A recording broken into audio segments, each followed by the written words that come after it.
Your love has captured me. Your grace has set me free. Your light, the air I breathe. Be glorified in me. Let's sing that again. Your love has captured me. Your grace has set me free. Your light, the air I breathe. Be glorified in me. You set my feet a dancing. You set my feet a dancing.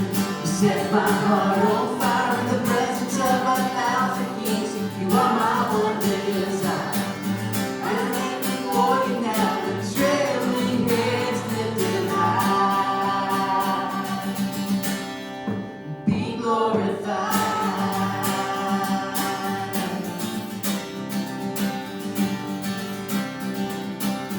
Your love has captured me. Your grace has set me free. Your light, the air I breathe. Be glorified in me. You set my feet a dancing. You set my feet a dancing. You set my heart on fire in the presence of 1,000 kings. You are my one desire. I stand before you now with trembling hands lifted high. Be glorified.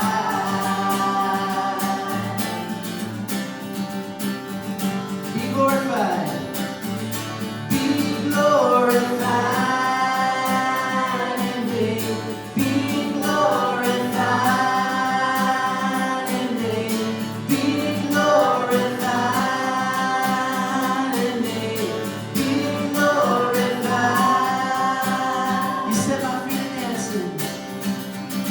You set my feet a dancing. You set my heart on fire in the presence of 1,000 kings. You are my one desire. I stand before you now with trembling hands lifted high. With trembling hands lifted high. With trembling hands lifted high. Be glorified. Let's give the Lord a hand clap of praise this morning.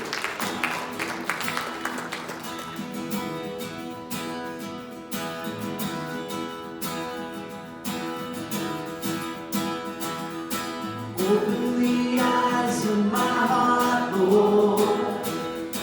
Open the eyes of my heart. I want to see you. I want to see you.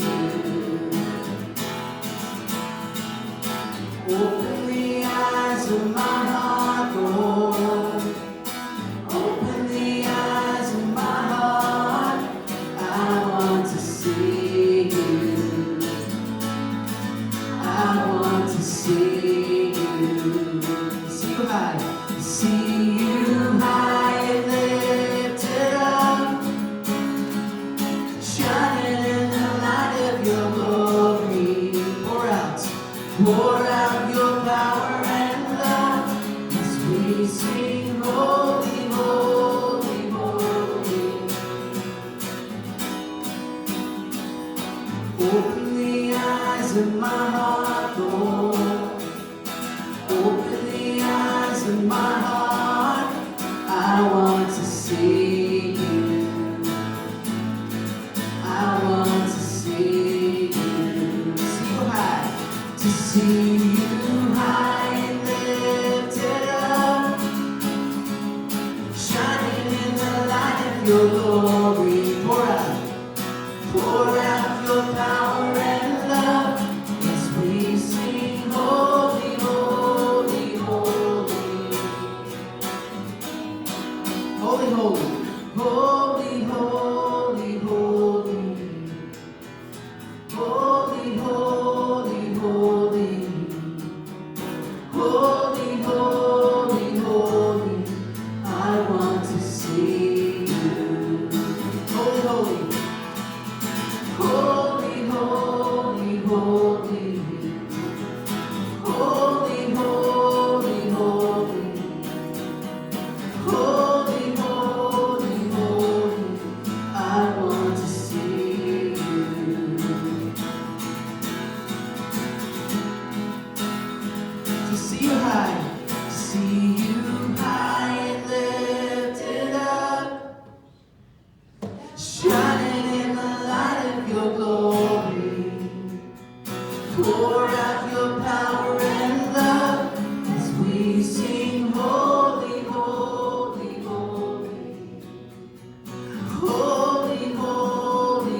Bless the Lord, oh my soul, oh my soul, worship His holy name.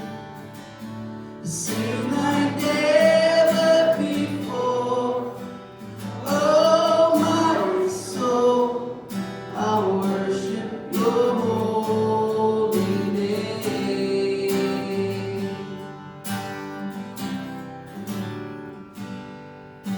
The sun comes up, it's a new day dawning. It's time to sing Your song again. Whatever may pass and whatever lies before me, let me be singing when the evening comes. Bless the Lord, oh my soul, oh my soul, worship His holy name. Sing like never before, oh my soul, I worship Your holy name. You're rich in love. You're rich in love, and You're slow to anger. Your name is great, and Your heart is kind. For all Your goodness, I will keep on singing. 10,000 reasons for my heart to find. Bless the Lord, oh my soul, oh worship His holy name. Sing like never before. Oh, my soul, I worship Your holy name.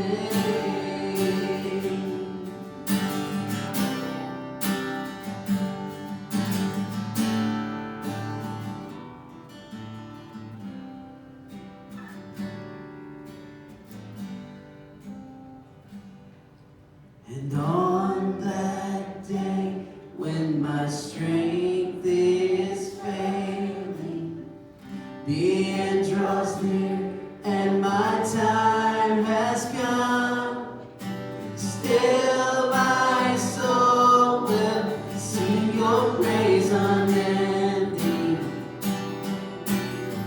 10,000 years and then forevermore.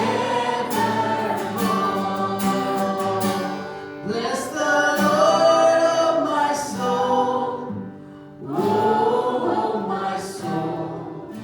Worship His holy name. Sing like never before. Oh, my soul, I worship Your holy name. I worship Your holy name. I worship Your holy name.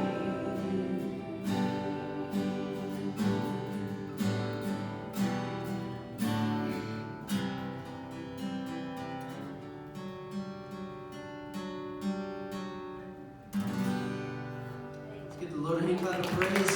You may be seated.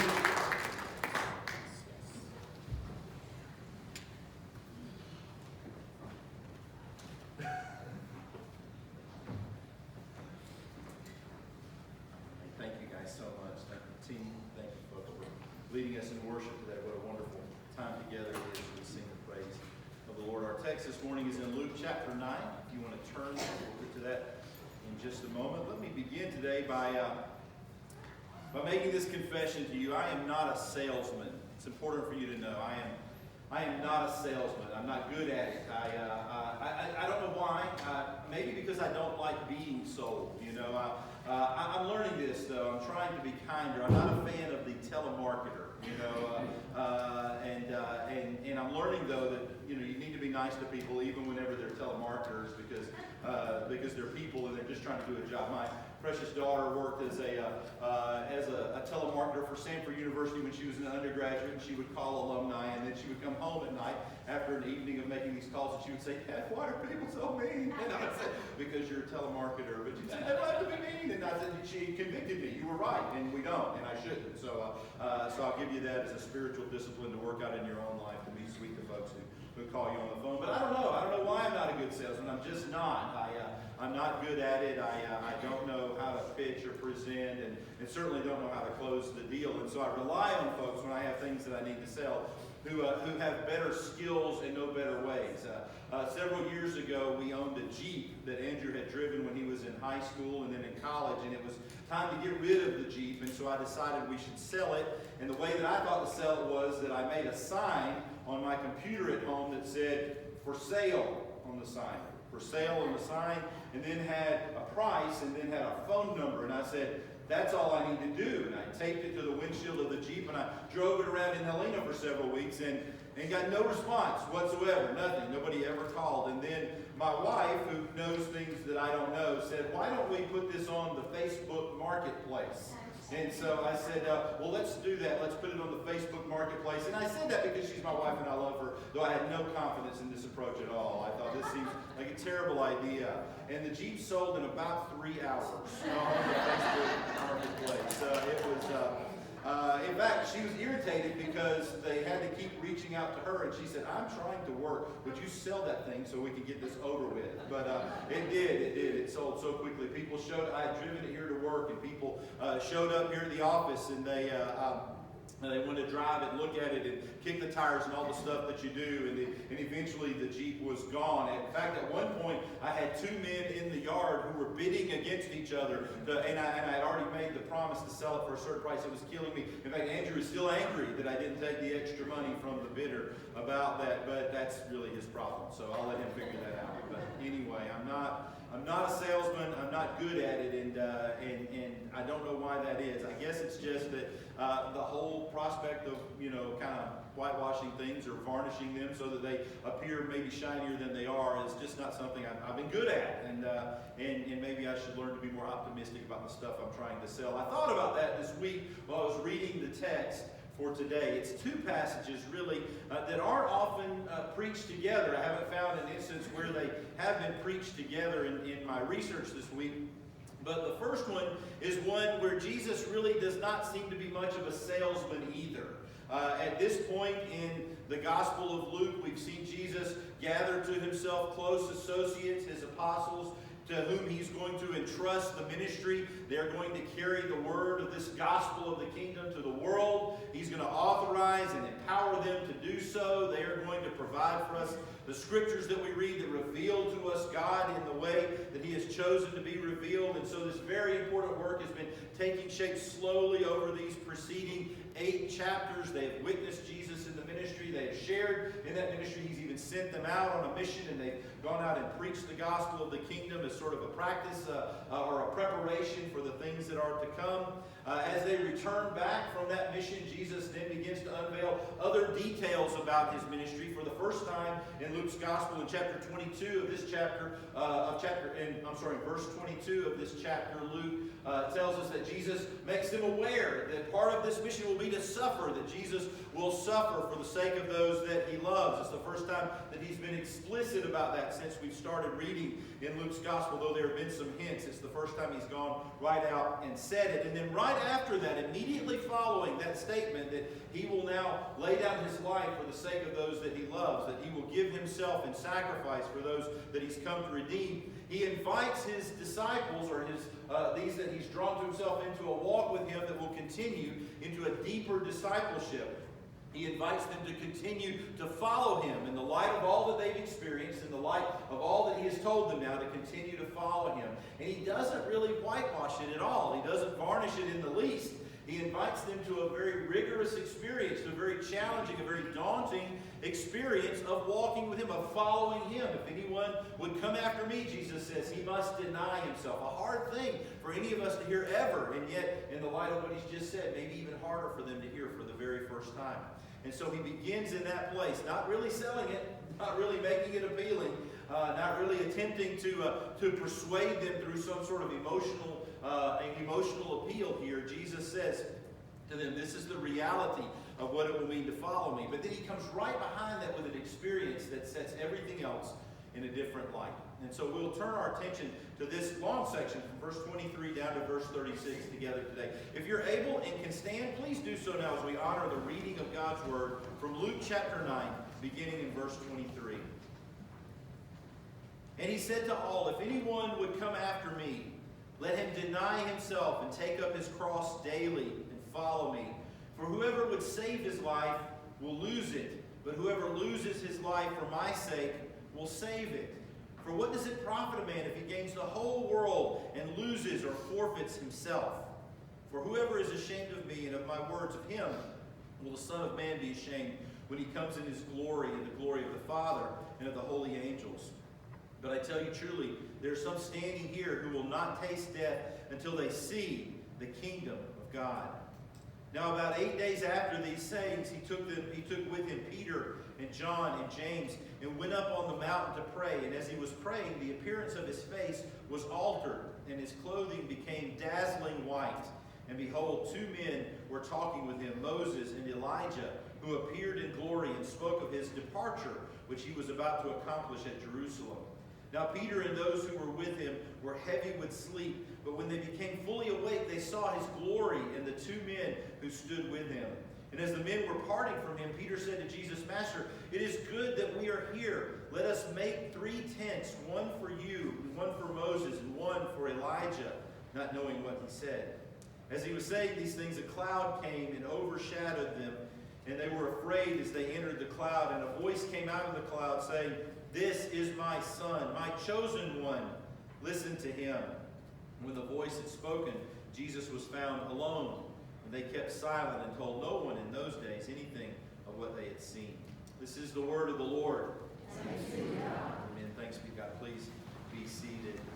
So the text tells us that after Jesus had sent his disciples, his apostles, out on a preaching mission, and they had come back together, there was great interest in him and what he was doing. A crowd had gathered.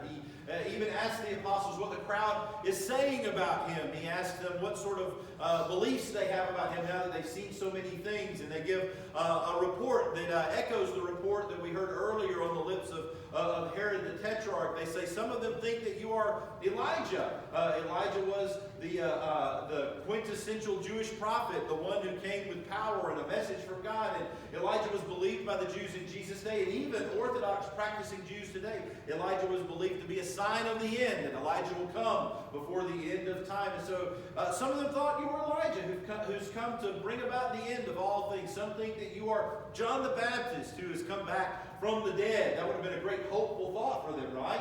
Under the thumb of these interlopers, the Herods, who had been oppressive, almost as oppressive as the Roman government. The Herods then being endorsed by the Romans as the local authorities and taking advantage of that. The Herod family was not Jewish. They were Idumean, and so they were considered outsiders too. And this evil and wicked and bloodthirsty man, Herod the Tetrarch, had taken the life of the great prophet John the Baptist. And so they imagined that maybe Jesus was a reincarnation of John the Baptist who had come back to seek his revenge against Herod. And everybody wanted to get even with Herod. So it was a good deal. Maybe they delighted to think that that was the case. And the apostles report that there are people who think lots of things about you. And Jesus asked them, "Who do you think that I am?" The all-important question, the question we all must confront. Who do we believe that Jesus is? And Peter, speaking for them and for all of us who believe these things to be true, says, "You're the Christ of God. You're the Son of the living God." And Jesus rejoices that this is the confession of his people, that by the grace of God, through the mercy of God, our eyes are opened and we're able to see these things. Well, now he turns again to the crowd that's gathered, and he says to all of them who witnessed these disciples following him, he says to them, "Come and follow me." The same words that he's used to call the apostles to himself, to call them away from their nets, away from their businesses, away from their hopes and dreams of a future that they can make with their own hands, and to offer them something even greater. He says to the crowd, "You can follow me. If anyone would follow me, if any of you would seek to follow me, then you can do so now." But then he gives the conditions of that following. If anyone would come after me, if anyone would follow me, let him deny himself, take up his cross daily, and follow me. These are strange, difficult words to hear. They're not a sales pitch. Jesus isn't offering them a free weekend to tour a timeshare. That's not what he's doing here. Jesus isn't offering them a prize. He is, I don't know what that is. Jesus is, I think he's a telemarketer, Alvin. He said it was. Alvin gets a lot of those. No, Jesus is calling them to a very stark reality. He says to them as they gather, and you can imagine their feelings too. They'd come together. They had seen miraculous power. They would be fed miraculously. They had delighted in the things that Jesus had done, and maybe they saw themselves as sort of a conquering army that would march on Jerusalem and take over the tax system and lower their bill and live a more comfortable life because of their own strength and their own hand. And yet Jesus says, no, to come with me is to deny yourself, not to indulge yourself, to deny yourself, not to seek for your own interest, but to seek the interest of another, to seek the interest of many others. To come to me, to follow me, is to deny yourself and to take up your cross.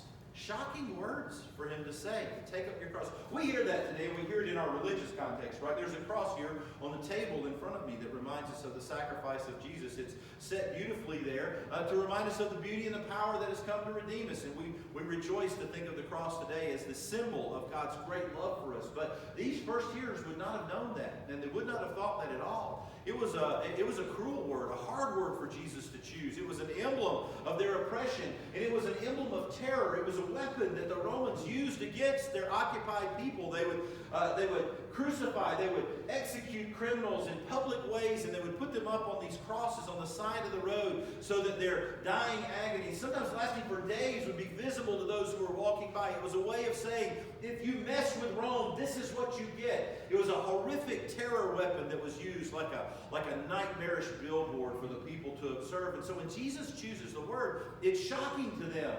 He says, you must deny yourself. And as if they didn't hear that part, deny yourself, not seek your own comforts. You must be willing to give up everything, to lay down your life, and to lay it down in the most horrific way that you can imagine. The early Christians even wrote a hymn around this. In Philippians chapter 2, there's a quote that Paul gives, and we think it's an early hymn. Maybe Paul wrote it for the church at Philippi, or maybe they wrote it while he was with them, and he just liked it so much that he quoted it. But it's a hymn that says, though he was in his very nature God, he did not consider his divinity a reason to hold himself back, even though he had every right to. He didn't play that card. He didn't exercise that prerogative. Instead of holding himself back, seeking his own interest, he poured himself out. He gave himself up. The text says he became obedient. He took the form of a man. He even became a servant. Not just a man, but a man who serves. And he gave his own life. And not just that he gave up his life, but he gave it up in the worst possible way. He laid down his life on a cross. They would sing this about Jesus later when they understood what he was doing, but now they don't. They don't know. And when he says to follow me means to bear a cross, it must have struck their ears in a harsh way, in a difficult way for them to comprehend and to understand. It must have really arrested their attention for that moment to say, is this what it means to come after him? Not to be fed here by the seashore every day, not to be relieved of any sort of pressures in life, but to embrace those pressures for myself and for others. That would be a difficult thing to hear. It is for us to hear today as well. We've taken this phrase, this term, and we've twisted it a little bit. We talk about the crosses that we bear, right? And we use that to describe almost any difficulty in our lives. You know, well, I have an old car, but it's the cross I bear. You know, well, my kids are terrible, but it's the cross I bear. That's not true. It's something people say. Just a turn of phrase. I'm sorry. Thank you. I got it. I have this challenge, I have that challenge. My boss is a jerk. It's the cross that I bear. I think that we've abused that phrase by turning it in that way, by twisting it that way. A cross is not something that we bear as a circumstance. It's something that we take up. It's something that we willingly engage, and we do it not for ourselves but for others. Jesus didn't bear a cross for himself, for his own sins. He had none. He bore a cross for us. And so when we say that we will bear a cross, we bear it for Jesus, because he asks us to. And we bear it for those that he loves, because he calls us to, and he uses us in that way. And so what he's saying is, you're going to live your life now for other people. That's what it means to follow me. You're going to live your life the way that I live mine, for the sake of other people. If you're going to come after me, you're going to have to be willing to put other people first. You're going to have to be willing to love them, even when it's expensive for you, even when it's difficult. And in doing this, there's going to be a point where you're going to say, I have given my whole life.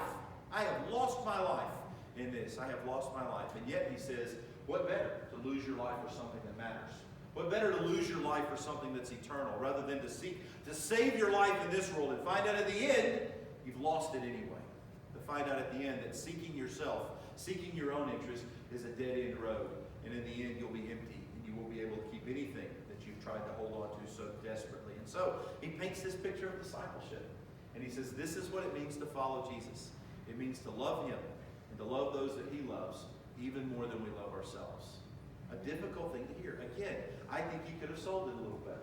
I think maybe there was a better pitch here somewhere. I think maybe he could have sweetened this deal a little bit with all sorts of weird promises, or maybe even left out some of the hard pieces. And yet that's not what he does. Jesus tells us the truth.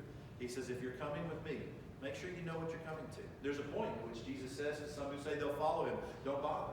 There's a man who says, let me follow you, but first let me bury my father. And he's actually saying, I want to finish living the season of my life I'm in now. When I get around to it, Jesus, I'll get to you after my father has died. I will tend to these things and tend to my estate, and then I'll come to you. And Jesus says, don't bother. If you're coming to me later, if you want to follow me later, forget it. That's not how the deal works. Another comes to him and says, I'll follow you. And Jesus says, come now. And he says, no. And Jesus says, later is not acceptable. I'm mindful of the words of Thomas à Kempis, who wrote the great medieval devotional, The Imitation of Christ. He says this about obedience to Christ. He says, delayed obedience is disobedience. Delayed obedience is disobedience. Again, that's a good parenting line too, by the way. Do it now. That's what it means to obey. To say, I will do it when I get to it is not obedience. It's not. That's still you preserving your own authority. That's still you reserving the right to live your life however you want and to come to Christ whenever you want. Jesus calls you. He says, come. Jesus calls you to obey. He says, obey. What he means is do it now. Do it now. This is the opportunity that you have. And so this stark call goes out to those who are listening to him. It goes out to say, now is the time to come to me. And don't worry about what you're going to lose. In the end, you'll get more. But understand that there is loss involved. There is this cross to bear along the way.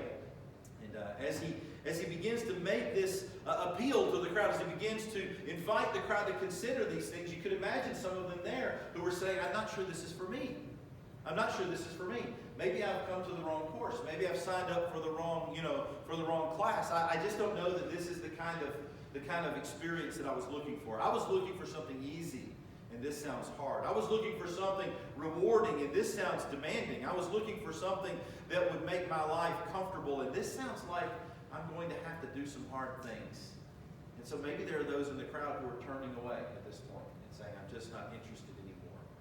Well, I think Jesus does give us something here, though, that is going to hint at and point to the thing that we need in order to hear these words and to embrace them as good news. He says, whoever is ashamed of me and my words, him will the Son of Man be ashamed when he comes in his glory and the glory of the Father and of the holy angels. He says there's coming a day when the decision you make about Jesus is going to come to light. And you'll be glad that you made the right decision, and you'll be grieved if you make the wrong decision. It's important to make the right decision today. He says when the Son of Man comes, when all things are revealed, when glory is present and revealed and visible, you'll know what the right decision was then. And even though I've told you right now and you had this opportunity, you'll wish that you had come. He says, I'm telling you though, even some of you here today will see some of that glory before you die. That's what he says in verse 27. Well, what does that even reference? What does that even what does that remark even mean? Some have read it and said it means some of them will see him resurrected from the dead, and that might be the case. Some have read it and said some of them will see him ascended to the Father, and that might be the case as well. But I think the most natural reading of it is to see it in the light of what follows. I think what Jesus is saying is this glory that will make this decision easier for you, it's breaking in from time to time. If you'll keep your eyes open, you can see it. In fact, there will be witnesses who will see it in just a few days, 8 days actually, who will see this very thing, this very glory that I've talked about, so that you will know that to entrust yourself to me, no matter what the cost, no matter what price you pay to do so, is the right choice. Because you'll see that in the end, this glory is mine, and I will share it with those who come to me, those who follow me. And so he invites them into that relationship, knowing the cross precedes the glory, and yet they are invited to embrace them both simultaneously. Well, the story goes on. Luke's narrative follows suit with Matthew's and Mark's. They both put these events right here together. Jesus' words about the difficulty of following, the seriousness of discipleship. I'm mindful of the words of Dietrich Bonhoeffer, the German martyr, the theologian who opposed the rise of Adolf Hitler, who was imprisoned and executed for that opposition. Bonhoeffer would say, when Christ calls a man, he calls him to come and die. When Jesus calls you, he says, give me your life, your whole life. In the same way that I laid down my life for you, now lay down your life for me. Not that you can merit anything by it, not that you can atone for your sins, but by giving yourself to me wholly, you can receive what I have for you. Jesus invites us to come and die. But then he gives us reasons to believe that that is the right choice to make. In particular today, we see how he gave those reasons and trusted those reasons to 3 of his apostles who share this message with us. We come to the passage about the transfiguration of Jesus. Again, listening to people talk about this week and reading commentary on it, I've run across so many who have said these are words that are so holy, these are words that are so moving that we dare not preach on them. And I thought, well, I don't know if I've got the nerve to not take that advice, and yet today here they are, and they're in front of us and they're for us. And so I'd like to just walk through them with you. The transfiguration of Jesus is the most glorious event between his birth and his resurrection. And here it stands out to us as an incentive that we can trust him with our lives. It says in verse 28, now about 8 days after these things, 8 days after he drops his bombshell that says to come to me is going to mean to let go of everything else, to put your hope fully in me and in a heaven that I can offer you. 8 days after he drops this bomb on them, he takes with him Peter and John and James, and they go up on a mountain to pray. We don't know what mountain this is. Some people think it's Mount Tabor, which is about a 2,000-foot mountain with a rounded-off top that's in a plain. It really stands out, and it would be a remarkable thing for the disciples to be that close to the ground and for others to be able to see the things going on from the ground when they were happening. What most likely is a reference here is to Mount Hermon. Mount Hermon is about 10,000 feet, and it's closer to Caesarea Philippi where these words were said. And so Mount Hermon would be the most logical place. Perhaps that's where they are. They've climbed up during the course of the day, perhaps starting very, very early, and they reach the top of the mountain there, and that's where these things are going to begin to unfold on top of Mount Hermon. It says, as he was praying, the appearance of his face was altered, and his clothing became dazzling white. As he was praying, things were changing. Behold, two men were talking with him, Moses and Elijah, who appeared in glory and spoke of his departure, which he was about to accomplish at Jerusalem. This is interesting. Now, Peter and those who were with him were heavy with sleep, but when they became fully awake, they saw his glory and the two men who stood with him. Luke uses sleep, the other gospel writers do too, to make reference to the apostles and their weakness. It also is sort of a reminder of their spiritual dullness, that they're not always paying attention. They have a moment to pray with Jesus at 10,000 feet. They've climbed up the mountain, and it's been a long day, no doubt. And as they get to the top of the road there, and they stop in the place that Jesus has chosen, they begin to pray. He bows his head to seek the Father. They bow their heads, and soon they are asleep. Soon they're out. Maybe it's the climb, maybe it's the altitude, maybe it's the lack of oxygen, maybe it's just their spiritual dullness. They don't understand the great privilege that is theirs. But it says when they began to stir and to look around, things were not what they remembered. Jesus had begun to radiate with the glory of heaven, and there were two men with him who were identifiable. We don't know how, if they had t-shirts or name tags or what, but there were two men with him who were identifiable as Moses and Elijah. You can see them sort of nodding and blinking and waking up and stirring just a little bit. And one of them maybe punching the other one and turning to the third and saying, can you see that? What is going on here? And suddenly the text tells us they are wide awake, because what's happening there is not what they expected. They thought they were going to be with Jesus for another long session of prayer. They were impressed by Jesus' prayer life. At one point, they come to him and say, teach us how to pray. These are men who have prayed all of their lives. They've prayed the words of the Old Testament. They've grown up in a praying culture, and yet Jesus' prayer was so different. It was so personal. It was so effective and powerful and moving that they wanted him to teach them how to pray. They had been with him. He had been teaching them how to pray. And so even as they get to this point, they know that Jesus is an extraordinary man of prayer. And they wake up and they look, perhaps thinking they'll see him involved in this great prayer, and they see so much more. It says that from his face and even from his clothing, there is this radiation of light that comes out. The King James Version uses the word glistering here. Isn't that a great word? I don't always want to keep the King James words, but glistering is a good word. It's archaic, but it really gives you an idea that something is happening here that is extraordinary. It's a word that's used of the facets of a well-cut diamond that reflect the light properly. It's a word that's used of unnatural and otherworldly glow. It's a word that pictures the things that are happening here. Jesus' clothing, Jesus' face are different than they've ever been before. Luke doesn't use the word transfigured here. Luke's writing to a Gentile audience, and they're used to maybe hearing that word in relation to some of their mythology, and he wants to get away from that. He's saying this is not something that resembles something that you read about in a book about Zeus or about Apollo. This is different. It was real. It really happened. They reported it as it was. It really happened. And there is Jesus, who is radiant with the glory of God, and around him are these two dramatic personages. There is Elijah, there is Moses, and there are these three, Peter and John and James, and they are awestruck and dumbfounded for the moment. The things happening on the mountain are remarkable. There's great symbolism taking place here. Remember, it's Moses who goes up to the top of the mountain to hear from God whenever the people are led out of their captivity. Moses is the great prophet of the people. God speaks to him in a cloud through lightning and flashes, so much so that Moses hears this word from God, and he comes down from the mountain. He himself is glowing. I told my Sunday school class this morning, if you ever see the statue that Michelangelo made of Moses, you might ask yourself, what's wrong with his head? Moses, in marble that Michelangelo carved, has little horns on his head that look like the devil. They come out of the front of his head and they sort of point inward like that. And you might say, why is Moses dressed up as the devil in this statue? But the reason is simple. Michelangelo was working from a Latin, or his understanding of the text was Latin, and the Latin word that had to do with the radiant beams of light coming from Moses, that was translated from the Hebrew word, the Latin word they used sounded like horns. And so for years people heard that there were horns of light radiating from Moses. And so Michelangelo carved him with little horns on his head like that. Weird, but when you see it now, you remember it, right? And you'll say, oh, that's the glowing face of Moses. Paul tells us that when the people saw Moses, they said, put on a veil. We can't look at it. It's so weird. It's so different. It's so strange. It's so bizarre. It's not what we expected. Cover up that face of yours. You've been with God and we can see it on you, but it's too much for us. It convicts us. It breaks our heart, and we won't look on that. And so Moses was there on a mountaintop, meeting in a cloud with God and radiating this light himself after he had met with him.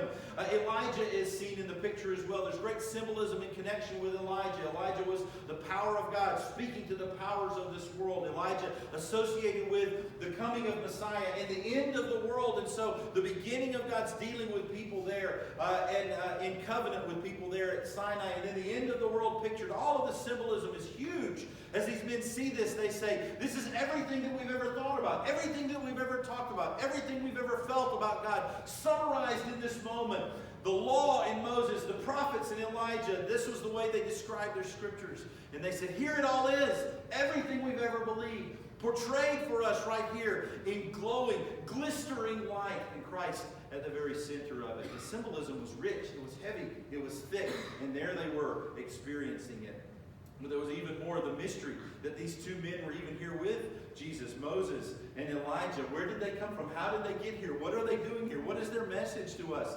It says that they're present and identifiable. And as we said, Moses represents the law, God's revelation of himself, written for men and women. Elijah represents the power of God and his prophetic word and the miracles and the power that he worked. Elijah and Elisha in that great tradition that stands at the very head of Jewish and Israelite prophecy. We see them portrayed here in this mysterious way. And somehow these men know them. Peter, James, and John. Peter, John, and James, as Luke has it here. They know them. They know who they are. And they are captivated by this image. It's very tender, actually, when you think about it. Moses there on top of either Mount Tabor or Mount Hermon. We don't know exactly where, but one of those mountains. Well, why would that be so tender? Well, remember, at the end of Moses' journey, he stands on another mountain, on Mount Nebo, and he looks across the river into the land. And God says, because of your disobedience, you won't enter the land with the people. Because the generation that you led was disobedient, because you were disobedient, you won't enter the land. Now, God has a tender moment with Moses, too. God buries Moses on Mount Nebo. God's the only one who attended the graveside service. How about that? And he's there. God buries Moses very tenderly in that place, honoring him. And yet, here we see Moses, feet on the ground, in that land of promise. Here we see Moses making the completion of the journey because of Christ. Because Christ is made this way. Now Moses is in this holy land. What a remarkable thing to think about. God fulfilling this centuries later in this powerful and beautiful way. We see Elijah there as well. Some of the people thought Jesus was Elijah. And yet here is Elijah having a conversation with Jesus. I was listening to Eric Alexander talk about it this week. And I can't do it because I can't do the Scottish part, but he was very excited at this point. He says, these are men who prophesied the coming of Messiah. They spoke about Christ, and now they speak to Christ. What a remarkable thing it is to think that these are men who have been given this great privilege to speak to him. And there is Jesus in the center of it all. They're talking to him about his departure. You see that word there. They're discussing with him his departure.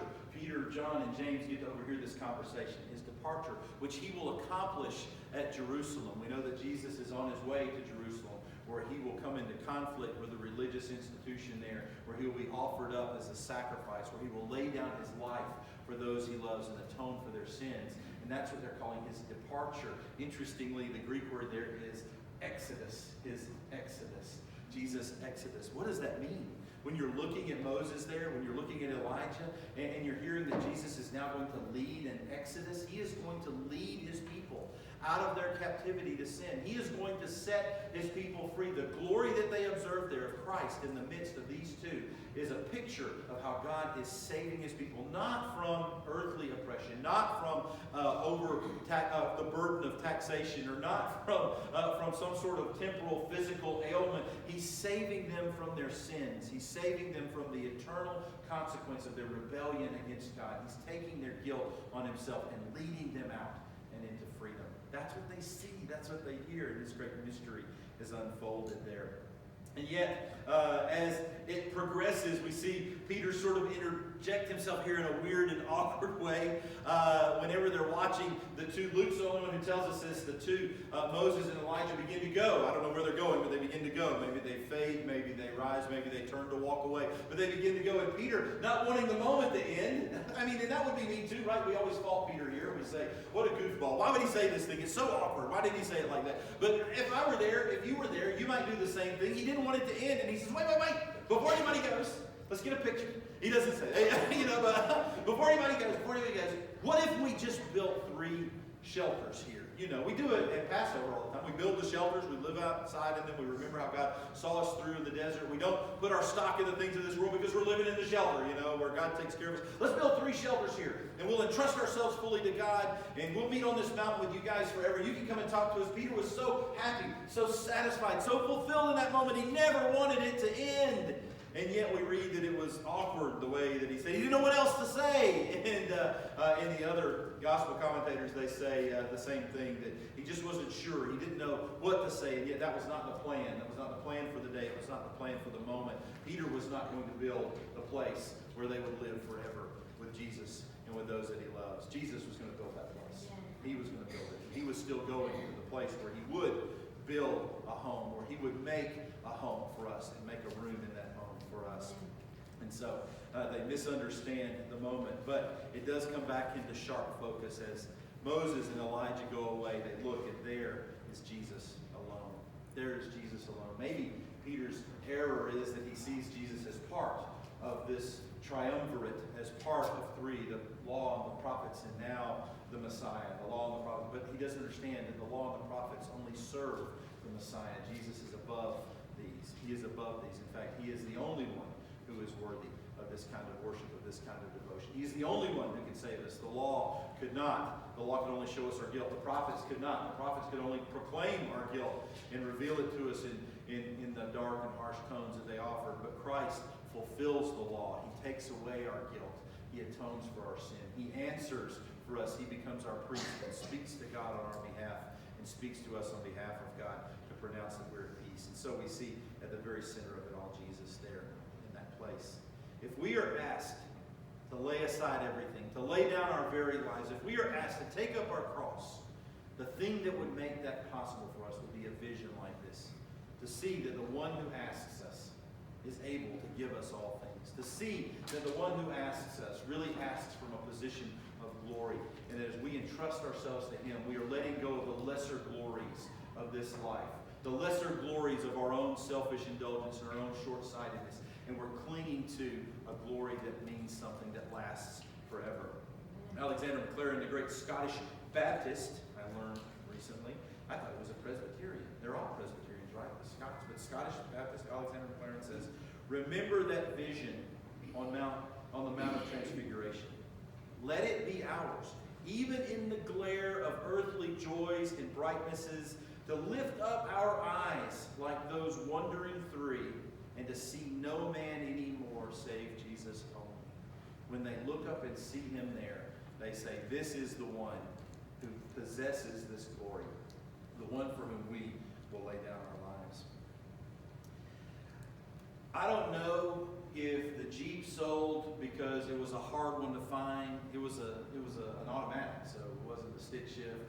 They were impressed, the buyers were, that it was an automatic. I don't know if it sold because it was a remarkably good deal. I don't know if it sold because of the promise of the joy that it held. It was a bright, sunny day like today, and the prospect of letting that soft top back and riding home with your hair, if you have hair, blowing in the wind like that. That might have been what motivated those buyers to think about those things, the reality of what the Jeep represented. But I have to be honest, I think more than anything, it was just the sight of the thing itself. When they got there and they saw it, I had washed it up good. I cleaned up the tires. And, it smelled good on the inside. It was ready to go. We'd done a little touch-up paint here and there. I think when they saw it, when they put their hands on it, when they realized what it was, I think they were motivated. Their eyes were open then. And while they may have had thoughts of purchasing it, they had intent when they got here. They stood on the parking lot and they bid it against each other. And I sold it to the guy who got here first. But I think it was the sight of the thing that sold it to him. I really think it was. I think our thoughts and our ideas about Jesus are wonderful, and I think they can lead us to some wonderful places. I think they can produce in us some wonderful feelings. But I really think that we need a spiritual sight if we're going to love Him enough to lay down our lives for Him.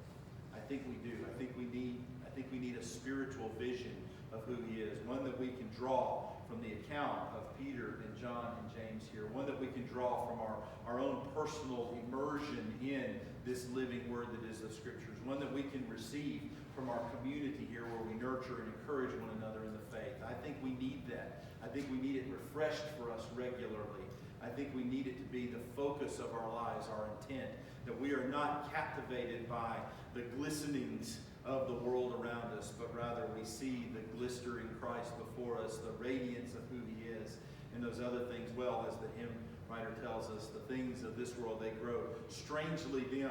As powerful as they were for us before, as attractive as they have been for us before, when we see Jesus, He just outshines them all so far that those things, our comforts, our desires, our short-term temporal wishes become so much a second thought, and He becomes so primary that we can't let go of Him, and we can't turn away from Him to look at anything else. That's exactly that's what they needed. That's what they needed to see in order to lay down their lives the way that they did. That's what we need as well. Henry Clay Trumbull was a Sunday school pioneer in the United States in the 1800s, and he wrote this about the Transfiguration. In the time of Jesus, the Mount of Transfiguration was on the way to the cross. Jesus was leaving from Caesarea Philippi and making His way to Jerusalem to fulfill His mission. In the time of Jesus, the Mount was on the way to the cross. In our day, the cross is on the way to the Mount of Transfiguration. In our day and in our lives, if we would see Jesus this way, we must lay down our lives for Him today. And we can. If you would be on the mountain, you must consent to pass over the road to it. That's what Trumbull would tell us today. And I think that's true. I think that's true. And yet, I do think that the glory and the glow that radiates from our promised heaven, our promised home with Him, is visible to us today. And it is what we need in order to move along that road faithfully and steadily and surely, with all the confidence that we will make it to that place, that we will see Him as He is. Well, let's take a moment and we'll bow our heads and close our eyes and seek Him once more. Again, oh Lord, we call on You today and we ask that You would open our eyes to the truth, to the reality of who You are in this world and in our lives. We hear Your call, Jesus. We hear Your call to take up Your cross. We hear Your call to lay down our lives for one another and for others that You will bring into our world, into our lives. And so we pray now for eyes that see You, that are fixed upon You, and that count it nothing to serve You in these ways, because You are worthy of so much more. Help us to trust You. Help us to follow You. Help us to be obedient to You in the hour that You give to us, that You might be glorified in us, Lord. That You might draw men and women, boys and girls to Yourself. That we might find